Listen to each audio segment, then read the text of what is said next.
আইনশৃঙ্খলা পরিস্থিতি অবনতির প্রতিবাদে রাজধানী সহ সারা দেশে স্বেচ্ছাসেবক দলের বিক্ষোভ, নির্বাচন পেছানোর চেষ্টা করছে আওয়ামী লীগের দোসররা, মন্তব্য রিজভী আহমেদের।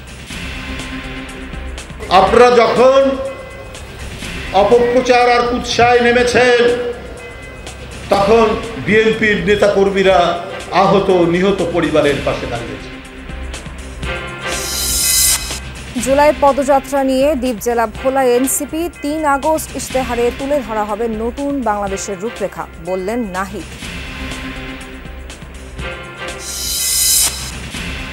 নতুন দল নিবন্ধনে প্রাথমিক বাছাই শেষ, তথ্যে ঘাটতি থাকায় ৬২ দলকে ১৫ দিন সময় দিয়ে ইসির চিঠি, প্রবাসী ভোটার ১৭,০০০-এর বেশি। পার্লামেন্টের উচ্চকক্ষ নিয়ে ঐকমত্য কমিশনের চূড়ান্ত সিদ্ধান্ত রোববার, পঞ্চদশ সংশোধনী পুরোপুরি বাতিলের আবেদন করা হবে।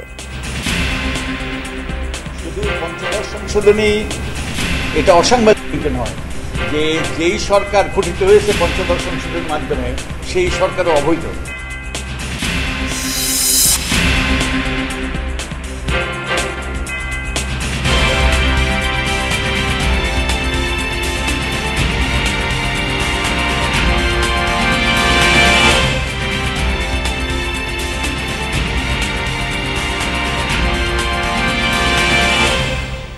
স্বাগত সবাইকে, আমন্ত্রণ যমুনা নিউজে। এতক্ষণ শিরোনাম দেখছিলেন, পুরো খবর জানাতে সঙ্গে আছি নাবিলা সোহার। আইনশৃঙ্খলা পরিস্থিতি অবনতি ও নানামুখী ষড়যন্ত্রের প্রতিবাদে সারা দেশে বিক্ষোভ কর্মসূচি পালন করছে স্বেচ্ছাসেবক দল। কেন্দ্রীয় কর্মসূচির অংশ হিসেবে দুপুরে নাটোর শহরের আলাইপুরে জেলা বিএনপির কার্যালয়ের সামনে থেকে বিক্ষোভ মিছিল বের করে নেতাকর্মীরা। শহরের প্রধান সড়ক প্রদক্ষিণ করে কানাইখালী এলাকায় গিয়ে শেষ হয় মিছিলটি। পরের সমাবেশে বক্তারা বলেন, তারেক রহমানকে নিয়ে একটি মহল ষড়যন্ত্রে মেতে উঠেছে। দেশ যখন নির্বাচনের দিকে এগোচ্ছে, ঠিক সে সময় একটি কুচক্রী মহল অস্থিতিশীল করার চেষ্টা করছে। সব অপতৎপরতা বন্ধে সরকারকে পদক্ষেপ গ্রহণের আহ্বান জানান নেতাকর্মীরা। ঝালকাঠি শহরের আমতলা থেকে বিক্ষোভ মিছিল নিয়ে স্থানীয় প্রেস ক্লাবে যায় দলের নেতাকর্মীরা। পরে সেখানে সংক্ষিপ্ত সমাবেশের আয়োজন করা হয়। বক্তারা বলেন, আওয়ামী লীগ সরকারের পতন ঘটাতে বিএনপির প্রতিটি নেতাকর্মী রাজপথে থেকে সংগ্রাম করেছে। এখন নতুন করে একটি মহল ষড়যন্ত্র শুরু করেছে। এ সময় সকল চক্রান্তের দাঁত ভাঙা জবাব দিতে সবাইকে ঐক্যবদ্ধ থাকার আহ্বান জানান বক্তারা। কেন্দ্রীয় কর্মসূচির অংশ হিসেবে বিক্ষোভ মিছিল হয়েছে পটুয়াখালীতেও। শহরের নতুন বাজার এলাকায় দলীয় কার্যালয় থেকে মিছিল বের করে স্বেচ্ছাসেবক দলের নেতাকর্মীরা। বিভিন্ন সড়ক প্রদক্ষিণের পর একই স্থানে গিয়ে শেষ হয় বিক্ষোভ মিছিলটি। পরে সেখানে সংক্ষিপ্ত সমাবেশের আয়োজন করা হয়। নয়াপল্টনে কিছুক্ষণের মধ্যে শুরু হবে স্বেচ্ছাসেবক দলের মিছিল। সেখান থেকে যোগ দিয়েছেন সহকর্মী আরিফিন শাকিল। আরিফিন, মিছিলে অংশগ্রহণ কেমন দেখছেন, আর এই মিছিল থেকে কি বার্তা দিতে চায় স্বেচ্ছাসেবক দল বলে জানতে পারলেন? ধন্যবাদ সোহার। মূলত এখনো মিছিলের কার্যক্রম আনুষ্ঠানিকভাবে শুরু হয়নি। এখন মিছিলের আগে যে সংক্ষিপ্ত সমাবেশ, সেই সংক্ষিপ্ত সমাবেশেরই কার্যক্রম চলছে। এখনো আনুষ্ঠানিকভাবে সেই সমাবেশের কার্যক্রম শুরু হয়নি। তবে স্বেচ্ছাসেবক দলের যারা সিনিয়র নেতৃবৃন্দ রয়েছেন, বিশেষ করে স্বেচ্ছাসেবক দলের সভাপতি, সাধারণ সম্পাদক এবং স্বেচ্ছাসেবক দলের সাবেক সভাপতি হাবিবুল নবী খান সোহেল, সাবেক সাধারণ সম্পাদক মীর শরফত আলী সপু সহ স্বেচ্ছাসেবক দলের সাবেক নেতৃবৃন্দ কিন্তু এরই মধ্যে বিক্ষোভ মিছিল পূর্ব যে সমাবেশ, সেই সমাবেশে হাজির হয়েছেন। আজকের এই সমাবেশের মাধ্যমে মূলত আজকের এই বিক্ষোভ মিছিলের মাধ্যমে মূলত স্বেচ্ছাসেবক দল এবং গতকালকে ছাত্র দল এই একই কর্মসূচি পালন করেছেন।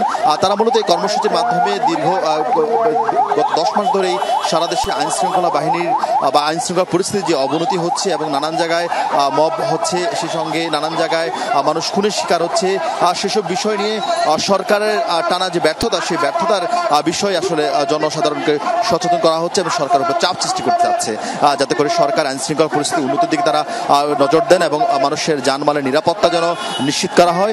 সেই সঙ্গে বিএনপির ভারপ্রাপ্ত চেয়ারম্যান তারেক রহমানকে নিয়ে কটূক্তি করা হয়েছে। আপনি জানেন, গত কয়েকদিন ধরে বিভিন্ন শিক্ষা প্রতিষ্ঠান থেকে বিভিন্ন নামে আসলে মিছিল হয়েছে। সেই মিছিল থেকে তারেক রহমানকে উদ্দেশ্য করে বিভিন্ন অশ্লীল স্লোগান দেওয়া হয়েছে। সেই ঘটনার প্রতিবাদে মূলত বিএনপির 3 অঙ্গ সংগঠন, ছাত্রদল, স্বেচ্ছাসেবক দল, যুব দল, তারা 3 দিন ঢাকা শহরে ঢাকা সহ সারা দেশেই মূলত এই বিক্ষোভ মিছিল কর্মসূচি তারা দেখেছেন এবং এখন পর্যন্ত মিছিলের কর্মসূচি চলছে। নাবিলা, খানিক বাদেই সেই মিছিলের কার্যক্রম শুরু হবে এবং সেই মিছিলের শুরু হওয়ার পরপরই নিঃসন্দেহে নাবিলা আমরা সেই খবরও আপনাদেরকে জানাবো। মিছিল এখান থেকে মূলত শাহবাগ যাবে, রাজধানী শান্তিনগর, মালিবাগ এবং বাংলা মোটর হয়ে তারা শাহবাগে গিয়ে আজকের এই বিক্ষোভ মিছিল শেষ করবেন। আপনার কাছ থেকে আবারও আপডেট জেনে নেব, ধন্যবাদ আপনাকে। আগামী ৩ আগস্ট দলীয় ইশতেহার দেবে জাতীয় নাগরিক পার্টি এনসিপি। দলটির আহ্বায়ক নাহিদ ইসলাম জানান, ইশতেহারে দেশের মানুষের সমস্যা, সম্ভাবনা ও নতুন বাংলাদেশের রূপরেখা তুলে ধরা হবে। দেশ গড়তে জুলাই পদযাত্রার ১৫তম দিনে ভোলায় এসব কথা জানান নাহিদ। বলেন, জুলাই পদযাত্রায় এখন পর্যন্ত সব জেলাতেই অপ্রত্যাশিত সাড়া পাচ্ছে এনসিপি। নতুন রাজনৈতিক দলের কাছে মানুষ তাদের প্রত্যাশা ব্যক্ত করছে। ভোলা পদযাত্রার শেষে প্রেসক্লাব চত্বর এলাকায় চলছে পথসভা।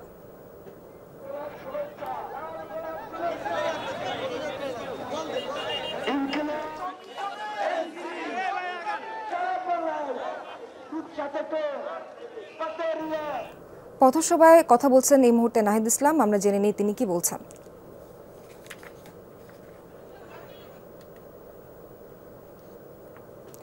জুয়েল সাহার মাধ্যমে আমরা বাকিটা জেনে নেব। জুয়েল, আপনার কাছে একটু জানতে চাই, ভোলাই এনসিপির কর্মসূচি সম্পর্কে এবং নাহিদ ইসলাম কি বলেছেন সেটাও আমাদের জানাবেন।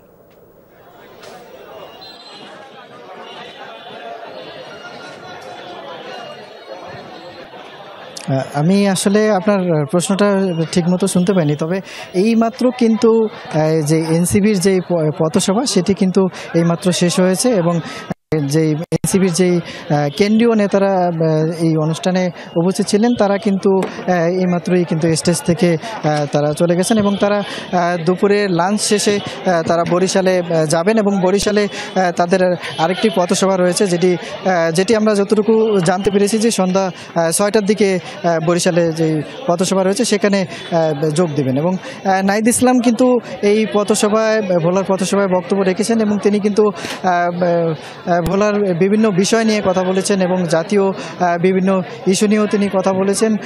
তিনি কিন্তু এক প্রকারে ভোলার বরিশালের ব্রিজ এবং ভোলার যে গ্যাস সেটির বিষয়ে কিন্তু গুরুত্বপূর্ণ বক্তব্য রেখেছেন এবং ভোলাবাসীকে আশ্বস্ত করেছেন যে ভোলা যে সুবিধা বঞ্চিত এলাকা হিসেবে পরিচিত ছিল সেটি কিন্তু আর থাকবে না। তারা কিন্তু ভোলা জেলাকে উন্নয়নের জন্য যে ধরনের পদক্ষেপ গ্রহণ করা দরকার সেটি কিন্তু তারা আশ্বস্ত করেছেন যে এনসিপি তাদের কর্মসূচির মধ্যে কিন্তু সেগুলো রয়েছে এবং তারা এনসিপির পক্ষ থেকে ভোলার যত উন্নয়নমূলক কর্মকাণ্ড আছে সেটি তারা করার জন্য চেষ্টা করবেন বলে নাহিদ ইসলাম জানিয়েছেন। এছাড়াও নাহিদ ইসলাম ছাড়াও কিন্তু এখানকার পথসভায় কিন্তু বক্তব্য রেখেছেন সামান্তা শারমিন সহ অন্যান্য কেন্দ্রীয় নেতারা।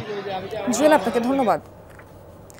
ত্রয়োদশ সংসদ নির্বাচন সামনে রেখে নতুন দল নিবন্ধনের আবেদনগুলো যাচাই বাছাই শেষ করেছে নির্বাচন কমিশন। তথ্যে ঘাটতি থাকায় ৬২ দলকে ১৫ দিনের সময় দিয়ে চিঠি দিয়েছে ইসি। জাতীয় সংসদ নির্বাচন সামনে রেখে ১৪৪টি রাজনৈতিক দল নিবন্ধনের জন্য নির্বাচন কমিশনে আবেদন করেছে। তবে যাচাই বাছাইয়ে সব দলের আবেদনে কোনো না কোনো তথ্যের ঘাটতি পেয়েছে নির্বাচন কমিশন ইসি। এজন্য ১৫ দিন সময় দিয়ে প্রথম ধাপে ৬২ দলকে আজই চিঠি দিচ্ছে সাংবিধানিক সংস্থাটি।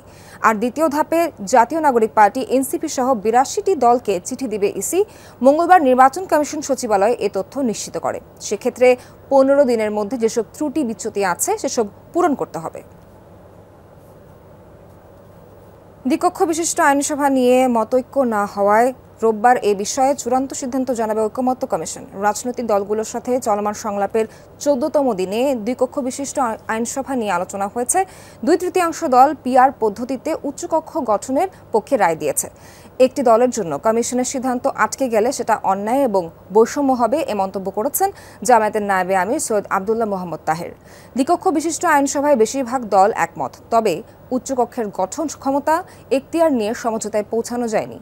সংবিধান সংশোধনী নিয়ে আলোচনা চলছে কমিশনে। সহসভাপতি ডক্টর আলী রিয়াজ সূচনা বক্তব্যে বলেন, ব্যর্থ হলে তার দায় কমিশনের একার নয়। কাঠামোগত সংস্কারে সবাই একমতে হতে না পারলে সেটা হবে সবার ব্যর্থতা। কমিশনের ব্যর্থতা যদি হয় তাহলে এটা সকলের মিলে ব্যর্থতা হবে। সেই জায়গায় আমাদেরকে বিবেচনা করতে হবে যে ব্যর্থ হওয়ার কোনো সুযোগ নেই। যে দায়িত্ব আমাদের উপর অর্পিত হয়েছে সে দায়িত্ব রাজনৈতিক দল হিসেবে আপনাদের উপর আমরা তার অংশীদার হয়েছি মাত্র। কমিশন আপনাদের প্রচেষ্টার অংশীদার হয়েছে। কমিশনের আলাদা করে একটা সত্তা হিসেবে যুক্ত হয়েছে, এই আলোচনায় তা নয়। ফরেন সার্ভিস একাডেমিতে কথা বলছেন সালাউদ্দিন আহমেদ। আমরা সরাসরি যাচ্ছি ওনার বক্তব্যে। ঐক্যমত্য কমিশন সবার মতামত নিয়ে একটা সিদ্ধান্তে আসার কথা। সেই সিদ্ধান্ত জানানোর পরে আমরা আমাদের প্রতিক্রিয়া বা আমাদের সম্মতি বা অসম্মতি সেটা জানাতে পারবো। সেই জন্য আমাদেরকে অপেক্ষা করতে হবে। দ্বিতীয় বিষয় ছিল সংবিধান সংশোধনী সংক্রান্ত, কিভাবে সংবিধান সংশোধন হয় এবং সেই বিষয়ে সবার মতামত নেওয়া হয়েছে।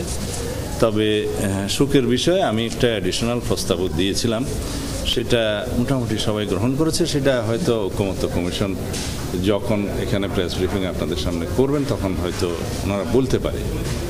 সেটা হচ্ছে বিদ্যমান সংবিধান কিভাবে সংশোধিত হয় নিম্নকক্ষে, মানে বর্তমান তো জাতীয় সংসদ যেটা আমরা আমাদের কনস্টিটিউশন অনুসারে আছে, সেখানে প্রথাগতভাবে ট্রেডিশনালি 2/3 মেজরিটিতে সংবিধানের যে কোনো বিধান সংশোধন করার বিধান আছে। এখানে একটা বিধান আছে যে আর্টিকেল 142 অনুসারে সংবিধান কিভাবে সংশোধিত হবে সেটা ওখানে বলা আছে।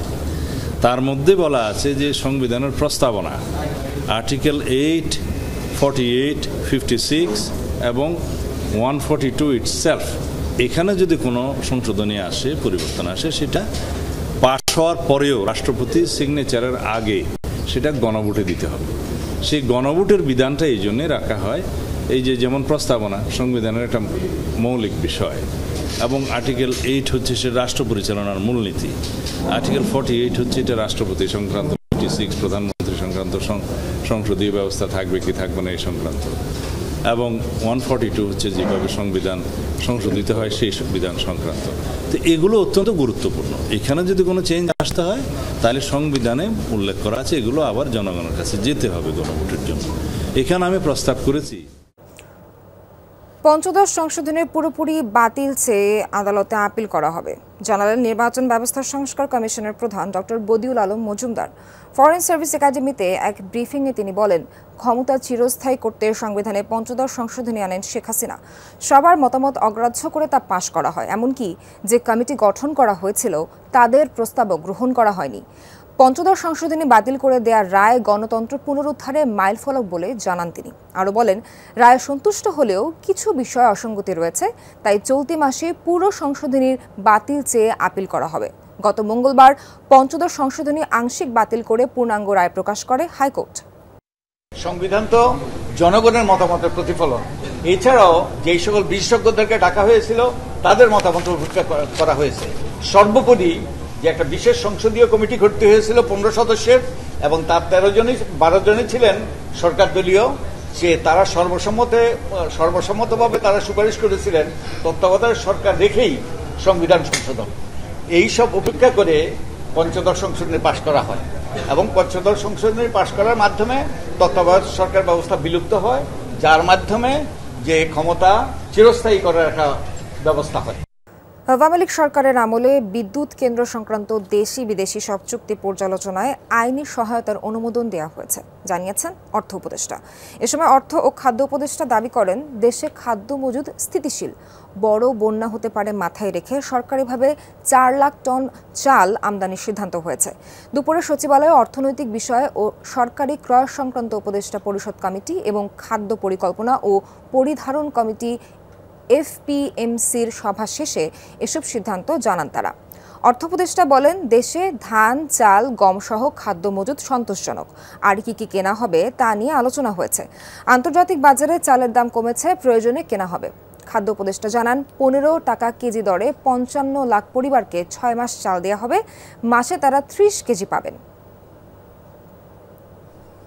ইন্ডিপেন্ডেন্ট পাওয়ার প্ল্যান্টের কতগুলো চুক্তি হয়েছিল, চুক্তিতে আমরা দেখেছি অনেক অসম ক্লজ ছিল, সেগুলো রিভিউ করার জন্য, তাদের চুক্তিগুলো রিভিউ করার জন্য হাইকোর্ট থেকে একটা নির্দেশনা আছে, যেটা এটা তাদের সাথে আলাপ আলোচনা করে যাতে আমরা এসে পরিচালিত করি, এবং এই জন্য আমাদের আইনি সহায়তা দরকার। 55 লাখ পরিবার 30 কেজি করে চাল পাবে 6 মাস, আগস্ট, সেপ্টেম্বর, অক্টোবর, নভেম্বর পর্যন্ত পাবে আমাদের বর্তমান পরিকল্পনা অনুসারে। এরপর ডিসেম্বর, জানুয়ারি পাবে না, আবার ফেব্রুয়ারি, মার্চ পাবে।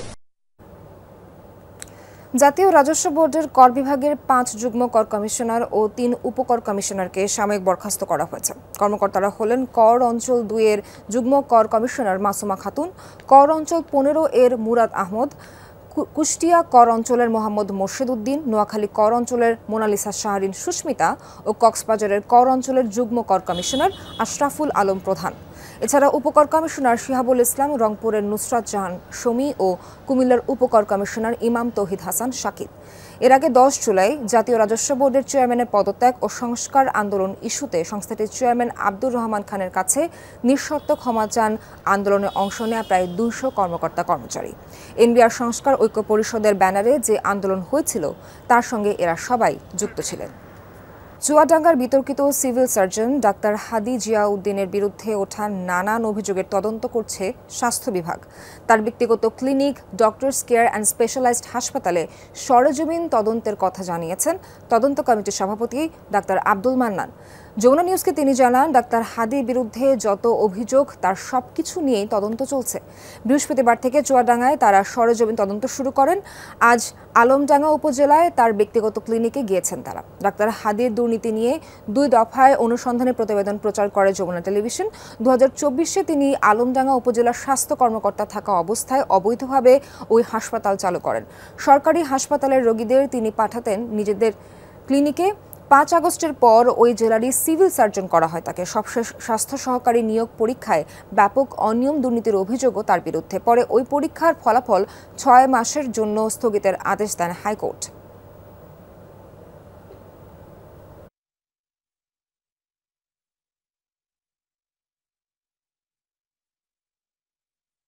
ঐকমত্য কমিশনে কথা বলছেন সহসভাপতি ডক্টর আলী রিয়াজ। আমরা যাচ্ছি তার বক্তব্যে। সমর্থন প্রয়োজন হবে, তবে সুনির্দিষ্ট কতগুলো অনুচ্ছেদ, যেমন প্রস্তাবনা, অনুচ্ছেদ 8, 48, 56, 142 এবং তত্ত্বাবধায়ক সরকার ব্যবস্থা, যেটি 58 খ, 58 গ, 58 খ এবং 58 অনুচ্ছেদে দ্বারা, সেগুলো সংশোধনের ক্ষেত্রে গণভোটের প্রয়োজন হবে।